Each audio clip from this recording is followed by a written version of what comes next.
A brief history of the U.S. Forest Service Intermountain Region.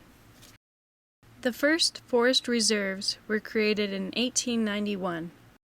By 1905, the forest reserves were placed under the Department of Agriculture, and in 1907 renamed as the U.S. Forest Service. In 1908, the Forest Service was divided into 6 administrative and geographic regions. The popularity of the Forest Service grew rapidly because Gifford Pinchot supported resource use under practical conservation rather than preservation as game reserves or public playgrounds. Pinchot said, "The resources of forest reserves are for use under restrictions only as they will ensure the permanence of these resources. Where conflicts exist, they must be decided for the greatest amount of good, for the greatest number in the long run." After World War I, lifestyles began to change and people had more leisure time and recreation time.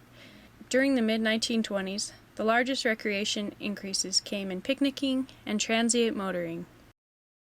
By 1923, the Forest Service received financial support for construction of camping facilities. In 1929, the United States started to sink into the Great Depression. In general, the states of the Intermountain Region were hit harder than the nation as a whole.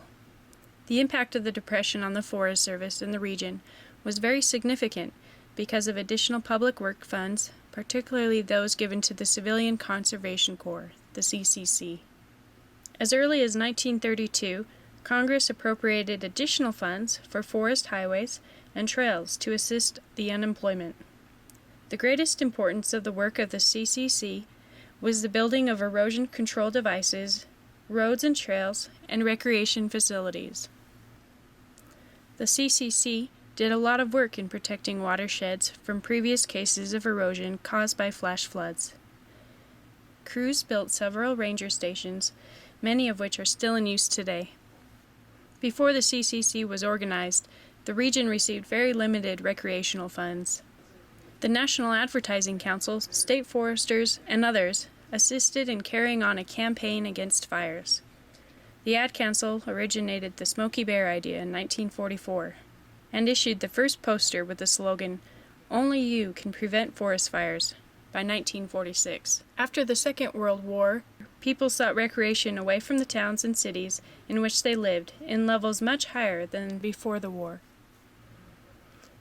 This explosion of recreation into the 1950s was nothing short of phenomenal.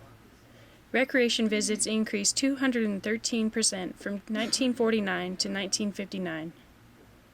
By the late 1950s, the Forest Service wanted a congressional mandate authorizing its policy of multiple use and sustained yield. By 1960, the Intermountain Region had advanced fully into multiple use management of grazing, recreation, watershed, minerals, wildlife, and most other activities. The region undertook a program of determining which areas required special treatment because of their unusual interests. Some of these areas were the most beautiful and interesting in the Intermountain Region. The Forest Service designated the Wheeler Peak Scenic Area on the Humboldt-Toyabe National Forest, home of the bristlecone pine, the Minnetonka Cave on the Caribou-Targhee National Forest near Paris, Idaho. And during the 1960s, the Forest Service undertook numerous cooperative projects with other federal agencies. An example of this is the establishment of the Flaming Gorge National Recreation Area. Today, the Intermountain Region includes 12 national forests in Nevada, Utah, southern Idaho, western Wyoming, and portions of eastern California and western Colorado. Currently, the Intermountain Region's 12 national forests receive 22 million visits annually.